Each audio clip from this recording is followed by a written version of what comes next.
먼 미국 땅에서 자식들을 잘 키워내고 열심히 사신 여러분들 정말 장하십니다. 안녕하세요. 전원주입니다. 전쟁도 가난도 겪은 우리 세대는 참 눈물겨운 세월을 살았죠. 아메리칸 드림을 이루기까지 여러분들의 세월이야 어떠셨겠습니까? 건강 관련 프로그램에 출연하면서 요즘 제가 깨달은 건요, 양 한 방을 잘 결합하는 게 최고의 건강 관리라는 겁니다. 클레버 케어, 메디케어 어드밴티지 플랜 아세요? 양방과 한방의 좋은 혜택들을 쏙쏙 뽑아서 제공해주는 똘똘한 플랜이더군요. 우리 한인의 건강 문화도 이해하고 실력 있는 한국 의사와 전문의를 척척 연결해 준다니 얼마나 똘똘합니까? 이제 우리도 똘똘한 클레버 케어 플랜으로 150까지만 사십시다.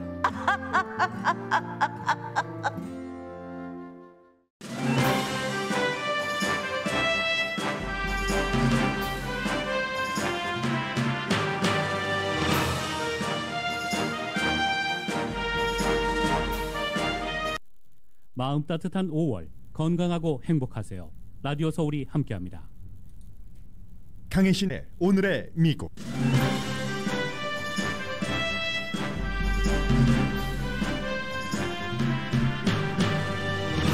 세계에서 가장 엄격한 국경 통제를 해온 북한이 오미크론 변이 환자가 발생했다고 발표했고, 이후 몇 시간 만에 미사일을 발사하자 미국에서도 탑뉴스입니다.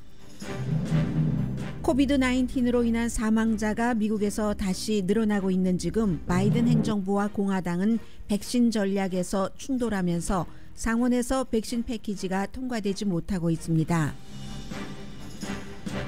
연방 상원은 제롬 파웰 현 연방준비제도 이사 재임 투표를 합니다. 오늘 투표할 예정입니다.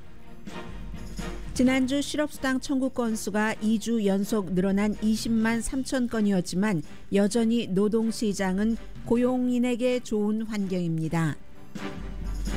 연방 상원에서 민주당이 주도한 여성의 낙태 권리를 보장하려는 여성건강보호법이 예상대로 부결됐습니다.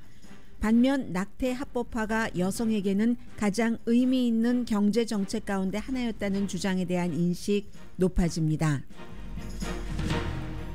캘리포니아주가 21세 이하에게 반자동총 판매를 금지하는 것이 위헌이라는 항소법원 판결이 나왔습니다.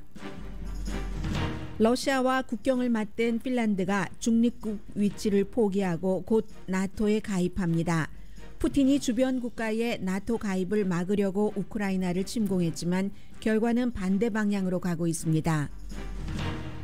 애플은 이제 더 이상 세계에서 가장 가치 있는 기업이 아닙니다. 사우디아라비아의 오일 기업이 애플 이전에 가장 가치 있었던 기업, 그때 위치로 돌아갔습니다.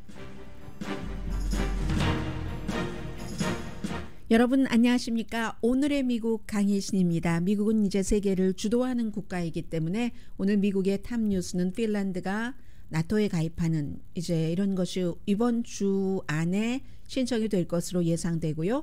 아마 스웨덴도 곧 오늘 내일 서둘러서 함께 동시 가입 신청을 할 것으로 보입니다. 이게 당연히 미국에서는 탑뉴스입니다. 세계 질서 개편이기 때문이고, 그리고 사실 이 부분은 한국과도 연관이 있습니다. 핀란드라는 국가가 러시아와 국경을 맞대고 있는 가장 긴 길이의 국경을 맞대고 있는 국가입니다. 핀란드가 제일 위에 있죠. 한 800마일 정도가 동쪽으로 러시아, 서쪽으로 핀란드입니다. 그리고 그 아래 벨라루스가 약간 이제 그 동서로 러시아와 국경을 맞대고 있고, 그 또 아래가 지금 전쟁이 일어나고 있는 우크라이나입니다. 그래서 이 문제가 굉장히 중요하고, 한국도 나토와 협력을 하는 것들이 많이 시작이 됐고, 문재인 전 대통령 때부터요. 그래서 이 문제는 굉장히 중요한데, 저는 이 부분보다는 북한 문제를 먼저 말씀드리겠습니다.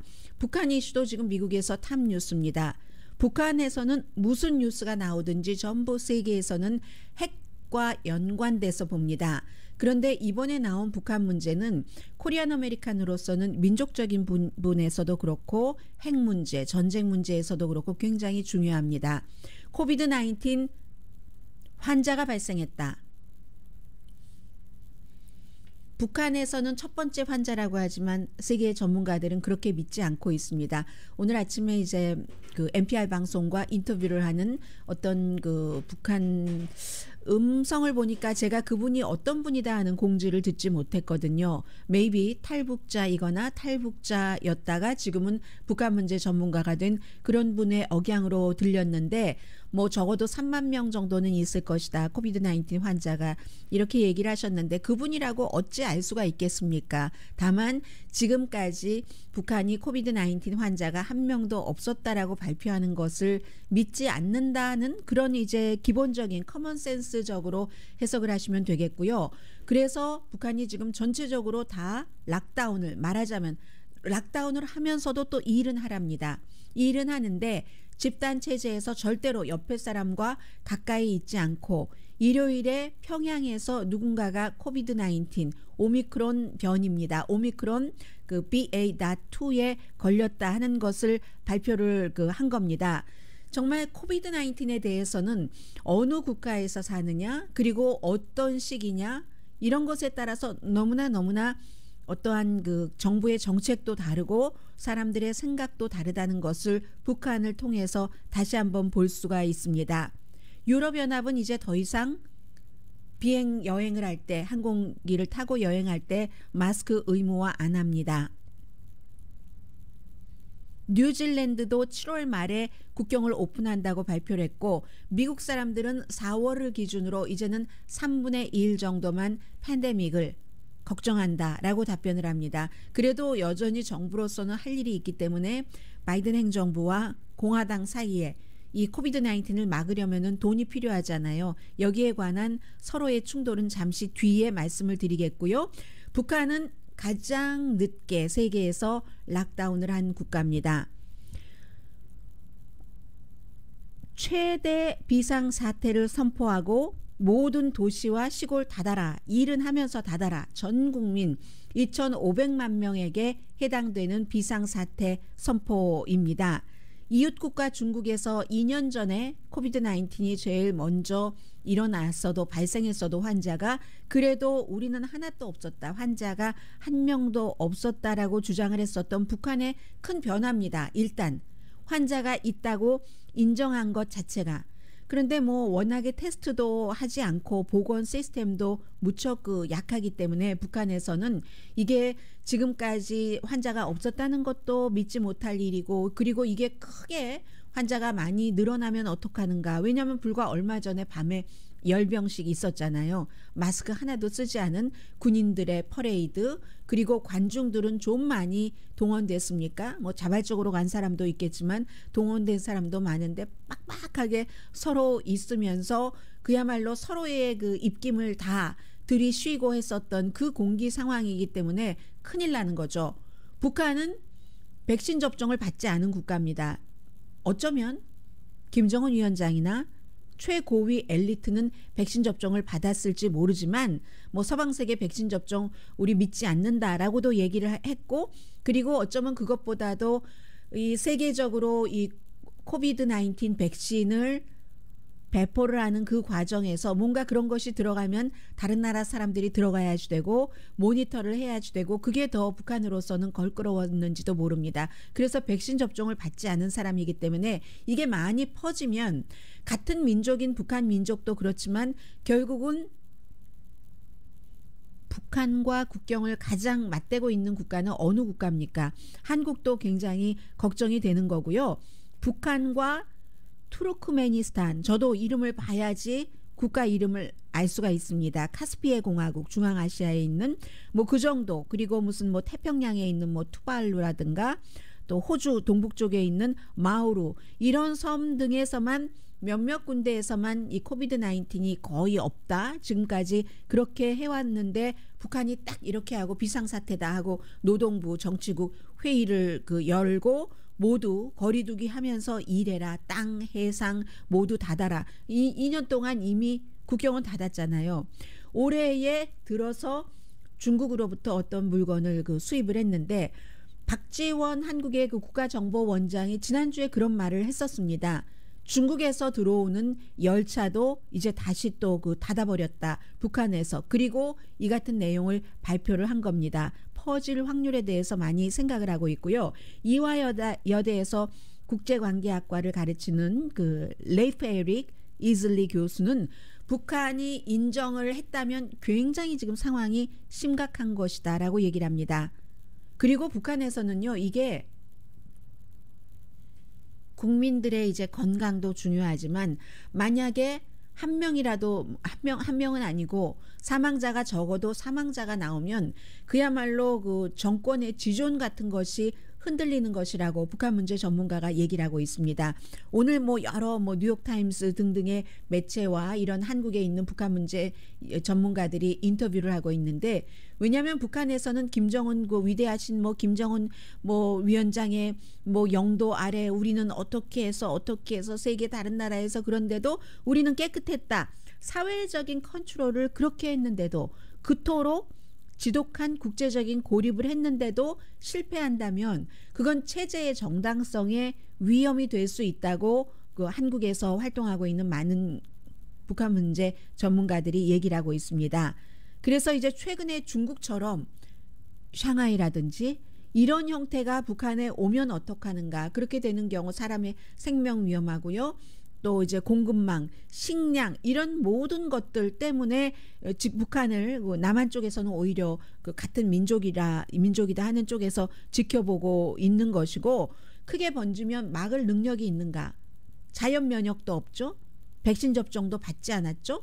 빨리 컨트롤하지 않으면 이건 굉장히 국가적인 위기로도 갈 수 있는 것이다. 2020년도에 어떻게 했느냐면은 북한에서요, 이 북한하고 중국 사이에도 완충지대를 둬서 그 명령을 어기고 그곳을 넘는 사람은 사살했잖아요. 한국에서 어부가 표류하다가 북한 그쪽을 넘었을 때 그때 코비드 19에 그 균이 묻어 있을지도 모른다면서 사살하고 불태웠던 일이 있죠. 남한에서 북한으로 넘어간 사람도 역시 코비드 19을 갖고 있을지도 모른다. 이게 북한이 해왔었던 일인데, 그럼에도 불구하고 대규모 이제 그 확진자가 나온다면은 김정은 위원장으로서는 굉장히 불편한 상태가 되고요. 그제 이제 이 같은 문제에 관해서 노동당 정치국 회의를 할 때 다른 사람들은 전부 마스크를 썼는데 김정은 위원장만 마스크를 쓰지 않았습니다. 그러면서 뭐라고 얘기했냐면, 이건 트럼프 전 대통령과도 비슷한, 처음에 트럼프 전 대통령 그런 이제 뉘앙스의 말인데, 민족 이런 때일수록 이제 민족이 단결해야 된다. 이건 상당히 북한적인 거고요. 비과학적인 공포, 이게 오히려 적이다. 코비드 19보다 그걸 막 두려워하는 그 상태가 훨씬 큰 적이다. 그리고 의지가 그렇게 약해서야 그게 바이러스보다 더 무서운 거다. 과거에도 처음에 무슨 아무런 염려 없다 이렇게 얘기한 것과 비슷하게 지금 북한 주민에게 말을 하면서도 아마 김정은 위원장도 굉장히 불편하고 지켜보는 이슈인 것은 분명할 겁니다.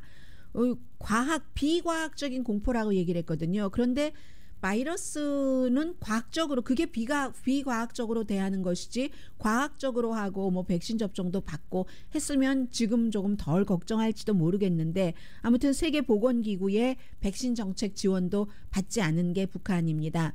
그래서 지금 핵 문제와 연관해서 북한의 이번 코비드 19 사태를 바라보고 있는 전문가들은 혹시 이 문제로 남한에서는 그동안 계속 백신이라든가 여러 가지 의료 지원을 하겠다고 약속을 해왔었기 때문에 이런 것들이 물론 정권은 바뀌었지만 이루어져서 뭔가 긴장 상태를 푸는데 도움이 되지는 않을까, 이런 기대를 하고 있는 사람들도 있고요. 그리고 미국에서는 핵 테스트에 어떤 영향을 미치는가, 여기에 이제 중점적으로 보고 있는데, 그 같은 발표, 코비드 19 환자가 나왔다, 그래서 전부 락다운한다, 일은 하면서, 그리고 몇 시간 만에 동해상으로 아주 단거리, 이거는 이제 미국을 겨냥한 게 아니죠. 단거리 3발, 대륙간 탄도미사일, 대륙간은 아니고요. 탄도미사일을 3발을 발사했습니다.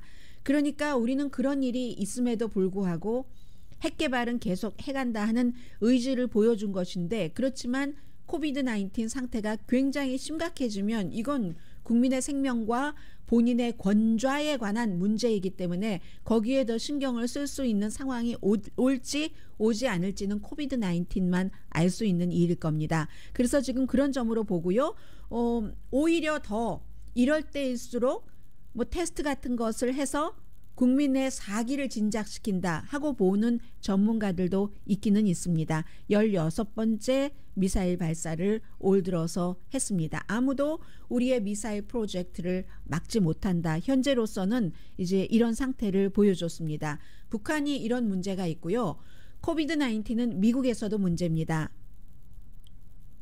오늘 이제 그 백악관에서 글로벌 코로나 정상회담이라고 해서 2차죠. 이번이 코백스 뭐 이 글로벌 코비드 19 정상회담은 말 그대로네요. 영어나 한국말이나 목표 자체는 미국도 미국이지만 세계의 백신을 접종시키는 방법 같은 것을 포함하는 회의인데 마침 북한 이슈가 나왔기 때문에 이 문제도 당연히 거론되겠죠.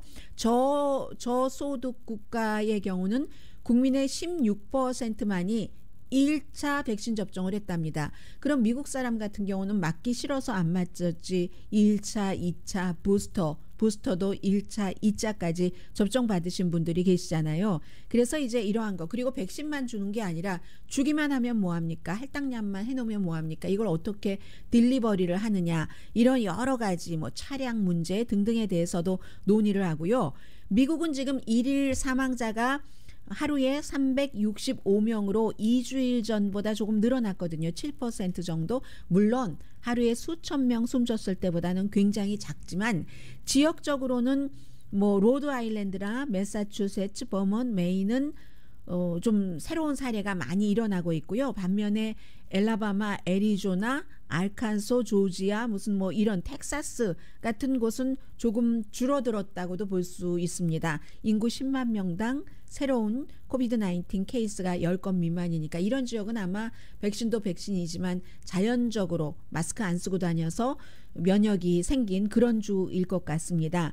그런데 이제 변종이 확산되고 날씨도 뭐 따뜻해지면은 사람들이 바깥으로 많이 나가잖아요. 경계심이 덜하고 하면서 이 사례가 늘어나고 있는 것이 당연한 것입니다. 그래서 백신 전문가들은 이 코비드 19 전문가들은 아직 안심할 단계가 아니다라고 얘기를 하고 있고 안심한 단계가 아닌 것은 마음으로만 하는 것이 아니라 여러 가지 그나마 테스트라도 계속하고 여러 가지를 점검을 해야지 되잖아요.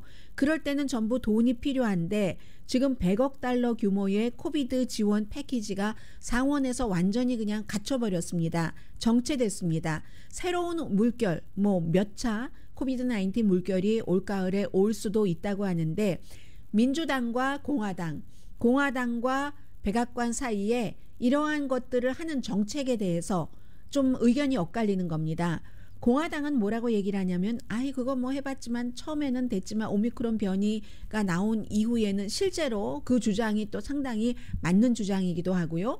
오미크론 변이가 나온 그 이후에는 백신이 별로 효과를 내지 못하는데 계속 거기다 돈을 써야지 돼 하는 게 공화당의 주장이고 민주당에서는 그럼에도 불구하고 조금이라도 백신 접종을 더 받게 하고 테스트도 더 많이 하게 하는 것이 목표다. 그러려면 돈이 필요하다 하는데 이게 의견이 엇갈려서도 안 되고 그리고 한국이나 미국이나 마찬가지잖아요. 모든 하나의 안건을 통과시키려면 그때 저쪽 상대에서 마음에 들어하지 않는 것까지 이제 겹쳐서 이렇게 하는데 공화당에서는 지금 이걸 우리가 통과는 시켜줄 수는 있는데 그렇다면 5월 말부터 하기로 한 멕시코 쪽에서 오는 난민 같은 것도 받고 이 트럼프 전 대통령 시대부터 딱 그렇게 했었던 그렇게 안 하도록 코비드 19 때문에 퍼진다 해서 난민자 오는 거 신청 안 받고 있었던 것을 5월 23일이죠. 그때부터 풀기로 이미 결정을 해놨습니다. 그거 하지 마라. 그거 안 하면 우리도 이 그 100억 달러의 코비드 그 지원 패키지 통과시켜 줄게 해서 지금 굉장히 이 점은 미국에서도 논란이고요. 코비드 19은 아직도 끝나지 않았다 하는 것. 북한은 굉장히 지금 지켜봐야지 되는 상황이고요. 전해드립니다.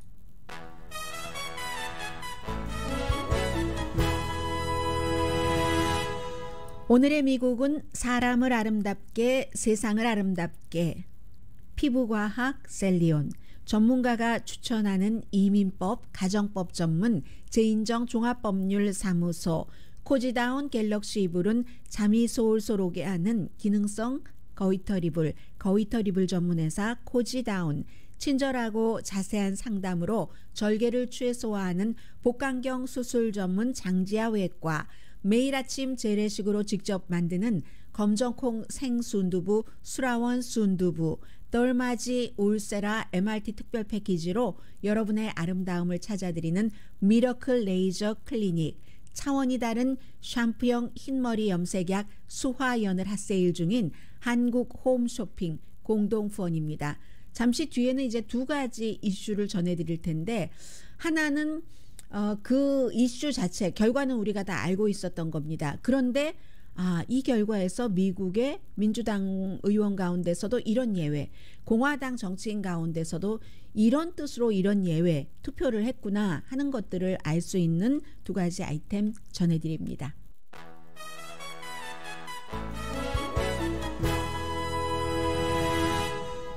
라디오 서울 방송 오늘의 미국 듣고 계십니다. 어제 이제 상원에서 여성 건강 보호법이라는 것이 통과되지 못했습니다. 찬성이 49, 반대가 51. 표수로요. 그러면 50대 50인데 왜 그렇게 됐을까? 민주당에서 웨스트 버지니아가 지역구인 민주당이지만 보수적인 그 지역이 지역구이고 한 조 맨신 의원이 공화당과 함께 반대표를 던졌습니다. 그리고 공화당에서도 여성 의원들이 있잖아요. 낙태에 찬성하는 메인주의 수잔 콜린스, 엘라스카주의 리자 머코스키 이 두 사람은 공화당에 맞춰서 역시 여성의 낙태권을 보호한다는 뜻으로 마련된 이 법안에 반대표를 던졌습니다. 이 법안이 나오게 된 이유는 이제 곧 7월 정도 6월 말 정도면 알게 되지만 연방 대법원에서 거의 50년 동안이나 이어왔었던 여성의 기본적인 낙태권을 보장하는 것을 없애려고 한다고 하니까 그걸 보호해야 된다는 법을 마련을 한다는 건데 원래 법으로 의회에서 다 이것이 마련됐으면 연방 그 대법원에서 그 같은 판결을 하지 않아도 될 겁니다. 그런데 그게 안 됐었고 그리고 연방 대법원으로 갔고 연방 대법원은 50년 동안 지지해왔던 여성의 낙태법을 이제 다 흩어서 그렇게 지지를 하지 않고 주정부로 돌린다고 하니까 주정부에서는 벌써부터 낙태가 금지된 주들도 많이 생겼고 해서 공화당이면서 평소 낙태를 지지했었던 2명의 여성들은 왜 그럼 이걸 연방 대법원에서 그렇게 해왔을 때 우리가 의회가 보호해야지 된다는 것에 반대를 던졌는가. 내용이 너무 민주당에서 마련해온 이 내용이 너무 지나치다. 여성의 그 낙태권을 보호하는 것 넘어서 간다는 거거든요. 그런데 그 내용 자체야 어차피 통과되지 않은 그 법 아니니까 말씀드리지는 않겠습니다만은 그런 이유로 해서 이 두 의원은 민주당이 지금 어제 그 통과시키지 못했던 것보다는 조금 온화한 약한 그런 것을 발의를 했지만 그것도 안 되겠죠. 민주당이 전체적으로 똘똘 뭉쳐서 한 것도 안 되는데 조 맨신 빼놓고 그 공화당의 2명 의원이 하는 게 될 리가 없죠. 미국의 지금 의회가 이런 형태로 때로는 이제 공화당 민주당이 넘나들면서 그것도 남성이냐 여성이냐에 따라서 있잖아요. 또 하나가 있습니다. 잘 크게 알려지진 않은 케이스인데 유명한 그 의원이죠. 상원의원 밥 케이시라는 펜실베니아가 지역구인 이 상원의원은 남자고 낙태에 반대하는 사람입니다. 나는 끝까지 낙태에 반대하는 사람입니다. 그런데도 아버지도 그랬었고요. 이 사람은 그 밥 케이시 그 연방 민주당 상원 의원은 어제 여성의 낙태 권리를 보호한다 하는 법안에 찬성표를 던졌거든요. 이유가 다 다른 겁니다. 보통 민주당의 의원, 공화당의 의원, 민주당의 조 맨신, 공화당의 여성 리자 머코스키와 수잔 콜린스와 밥 케이스는 또 다른 건데 뭐라고 하냐면 50년 동안이나 지켜졌던 이 법을 이렇게 뒤집는 건 아니지. 그로 인해서 여성들에게 어떤 영향을 줄지가 심각한 그 영향을 분명히 줄 텐데 그게 우려되기 때문에 나는 연방 대법원에서 낙태를 합법화한 것을 뒤집는 것이 올 것이라고 예상을 하고 그 시나리오를 예상하고 여기에 찬성표를 던진다. 어제 누가 찬성표를 던졌고 누가 반대표를 던졌고 간에 아무런 상관없는 일입니다. 어차피 통과되지 않을 것 다 알았었기 때문에 다만 상징적인 거죠. 이 상징이라는 것은 정치인들이 자신들을 뽑아준 유권자들에게 제가 여러분을 위해서 이렇게 일하고 있습니다 하는 것을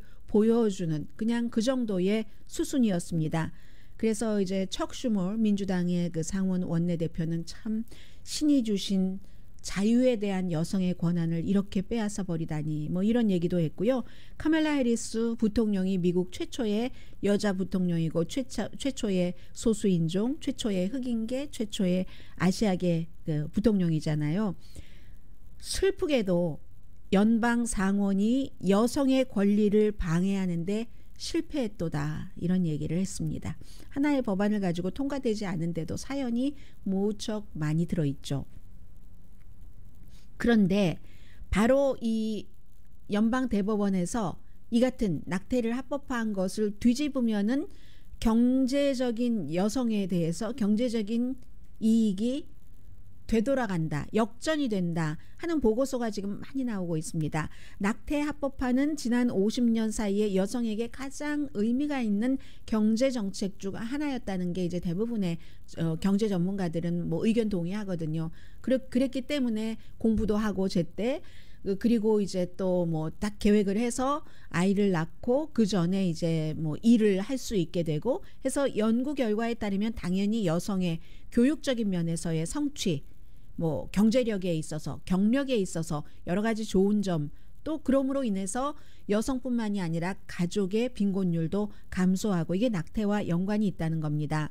대학에 다닐 때 아이를 낳고 아이를 키우는 것보다는 그냥 아이가 없을 때 졸업을 하고 뭐 직업을 시작할 가능성이 높은 거고 미들버리 칼리지의 경제학자인 캐틀린 로즈 마이어스 교수가 하고 있는 얘기입니다. 어머니가 된다는 것은 일생 동안에 여성이면은 다 경험하신 어머니가 된 여성은 경험하고 계신 거지만 내가 그때 그렇지 않았으면 조금 늦췄더라면 뭐 이런 중요한 그 결정 뭐 이런 것을 늦췄더라면 뭐 경제학자 사이에는 이견이 없다는 거죠. 낙태가 여성들의 그런 경제 활동을 굉장히 높여줬다는 것. 그래서 지난해에 154명의 경제학자들이 대법원에 그 제출한 그런 것도 역시 앞서 말씀드린 것과 같은 것을 조금 더 구체적으로 얘기를 하고 있고요.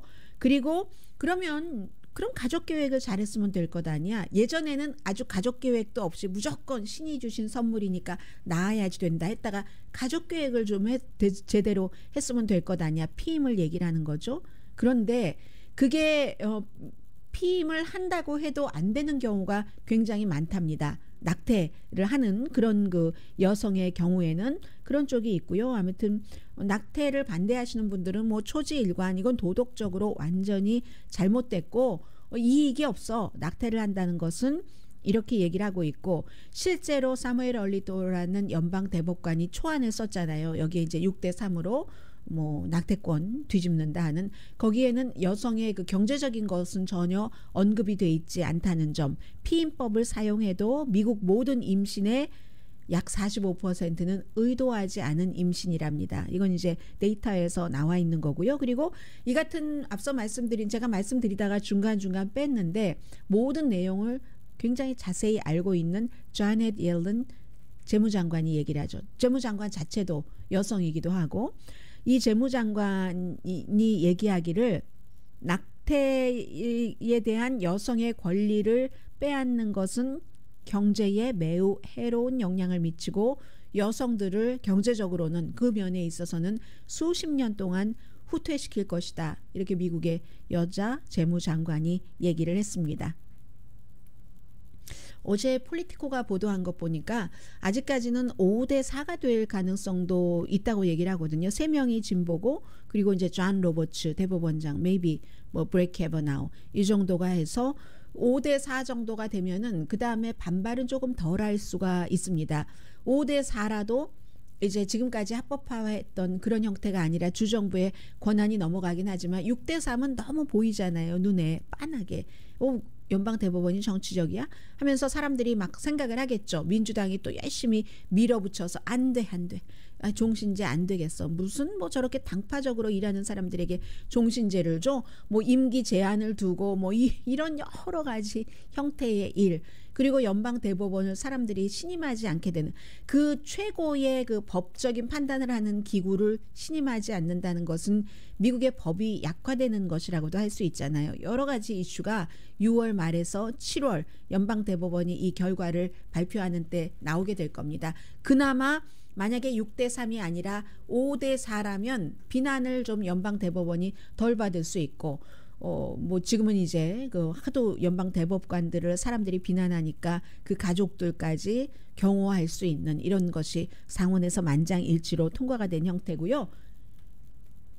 캘리포니아주의 총기에 관한 것 좀 전해드리겠습니다. 2018년도에 미국에서 21세 미만에게는 핸드건을 판매하지 못하도록 하는 법이 통과가 됐습니다. 사냥 면허가 없으면, 그리고 이제 2018년도에요. 사냥 면허가 없으면 사냥의 경우는 뭐 해야 되니까. 그런데 2019년도에 캘리포니아 주 정부는 거기에 추가를 해서 반자동 라이플은 21세 미만에게는 안 판다. 경찰이라든가 군인은 해당되지 않고요.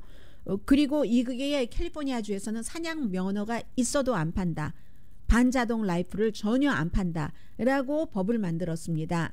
그런데 이 법에 대한 소송이 이어져서 어제 굉장히 그동안 진보적이었지만 트럼프 전 대통령이 2명을, 항소법원 판사가 3명인데 2명을 지명을 했어요. 그리고 1명은 빌 클린턴 전 대통령 시대였거든요. 그러니까 2명이 총기 소지의 자유를 굉장히 중요하게 생각하는 항소법원 판사인 겁니다. 그래서 2대1로 이거 위헌이다 라고 판결을 했습니다. 수정헌법 2조의 무기 소지 권리를 침해하는 거다라는 거죠.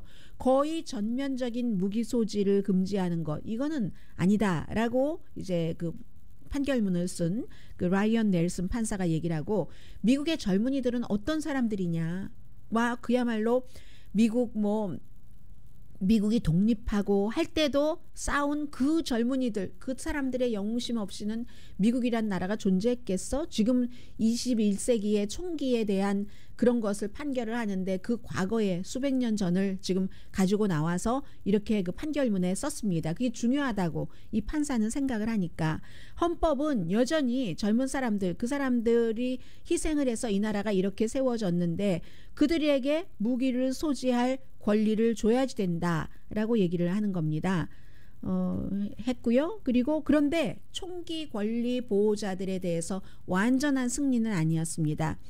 21세 미만 그 성인들 그 면허가 없이도 가질 수 있도록 그렇게 하기를 원했거든요. 그런데 이거는 안 했습니다. 그래도 21세 미만이 반자동 그 총을 가지려면은 사냥 면허는 있어야지 된다. 그건 합당하다라고 판단을 했습니다. 아무튼 뭐 캘리포니아주 지금 총무처 장관이 이 결정에 대해서 어떠한 지금 조치를 취할지는 아직까지는 결정하지 않았습니다. 지역에 따라서 지금 총기라든가 임신이라든가 모든 것들이 예전보다는 너무너무 달라진 더 극과 극으로 가서 중간지대에 있는 사람들이 없는, 중간지대에 있는 사람들이 목소리를 내면 비겁자 이렇게 얘기 듣는 그런 시대이고요. 잠시 뒤에 이제 미국의 경제 뉴스 전해드립니다.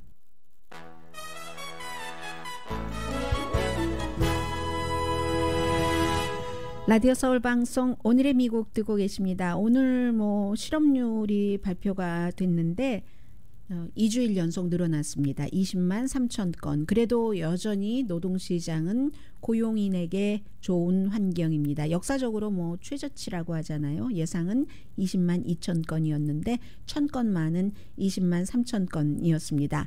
그래서 이 4주 연속이 또 중요하죠.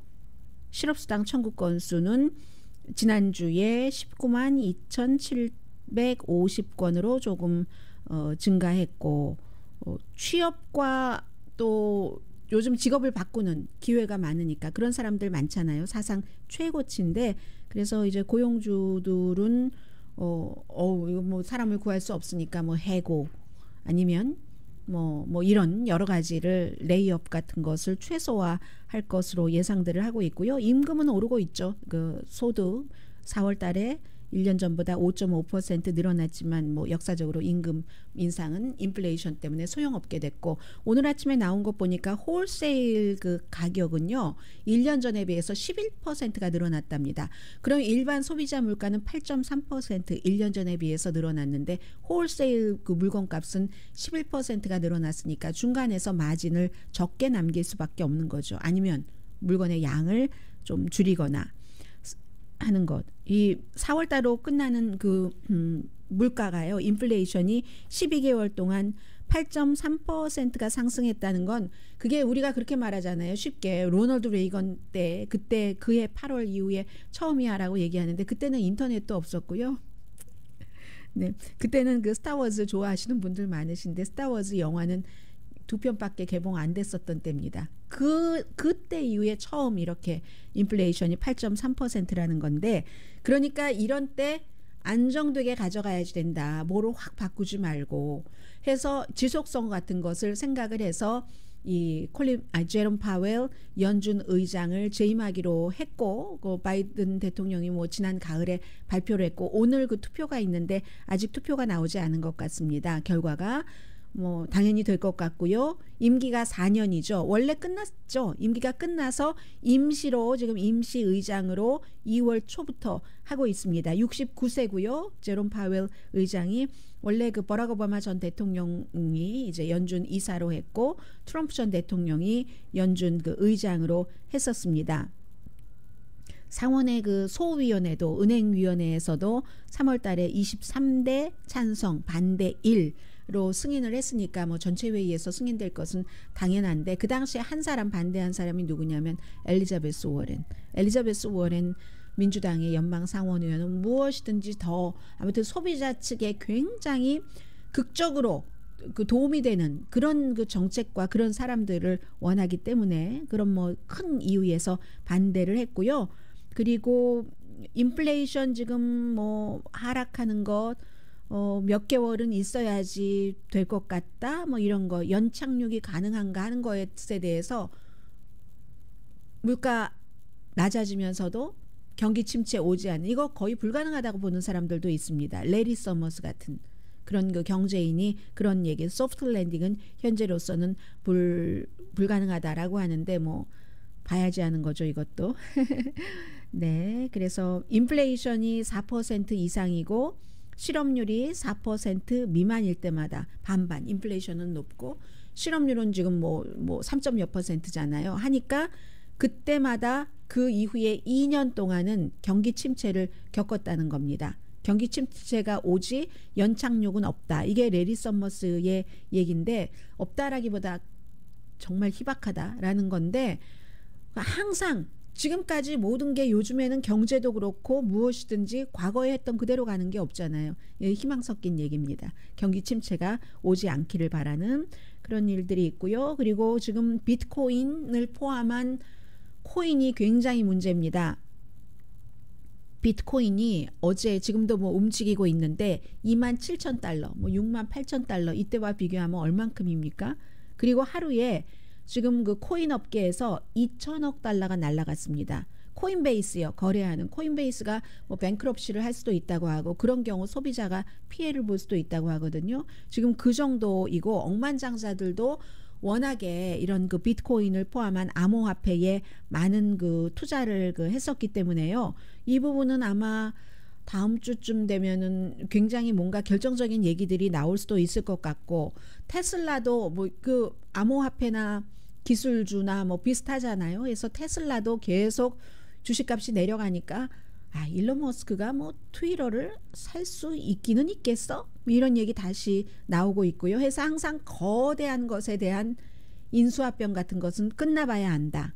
잉크가 말라봐야지 안다. 마르기 전에도 바뀌는 경우도 있긴 있으니까요. 그러고요. 또 하나는 이것은 이 세상에 영원한 것은 없더라. 애플이 더 이상 어제로서 세계 최대의 가치 있는 회사가 아닙니다. 애플이 2020년에 그 가격으로 볼 때 이게 뭐 사실은 상징적인 거죠. 다 주가를 갖고 하는 것이니까 세계 최대 회사였는데 그 당시에 사우디아라비아의 오일 회사를 물리치고였습니다. 그 오일 회사의 가치가 어제 다시 올라가서 애플을 누르고 1위를 차지했습니다. 당연히 뭐 사우디아라비아의 아람코 그 회사이고요. 시가총액이 뭐 거의 뭐 2조 몇천억 달러, 2조 뭐 4천억 달러 뭐 이 정도. 약간의 차이로 이 두 회사가 그런 겁니다. 이게 애플도 경제 환경을 견디지를 못하는 거죠. 중국의 공급망 등등. 그리고 러시아의 우크라이나 전쟁. 이럴 경우는 산유국의 힘이 얼마나 대단합니까? 그래서 오는 것. 상징적이지만 결국은 금리 인상이라든가 인플레이션이라든가 공급망, 전쟁 이런 것에서 전혀 영향을 받지 않는 회사는 하나도 없다. 그런 것을 보여주는 뜻에서 말씀을 드렸고요. 아람코 주식값은 그 오일 회사니까 최근에 많이 늘어났고요. 그리고 또 하나 애플이 영원한 것이 없더라. 애플 아이팟 처음 나왔을 때 얼마나 대단했어요. 그거 꼽고 뭐 음악 듣고 누가 요즘에 그거 듣습니까? 아이폰으로 스트리밍 다 되는데 저도 내 플레이리스트 해서 다 연결되고 아이튠과 연결되고 하니까 아이팟을 더 이상은 안 만든다고. 그런데 이미 만들어진 맨 마지막 모델이 뭐죠? 아이팟 터치인가요? 그걸 이제 남아 있는 데까지는 파는데 더 이상은 만들지 않는다. 그 당시에는 스티브 잡스가 검은색 터들넥 입고 딱 아이팟 딱 손에 들고 이 사람들에게 그거 막 선전하고 했었잖아요. 그런 때가 생각이 나는데 그때가 이제 지나갔습니다. 잠시 뒤에 뵙겠습니다.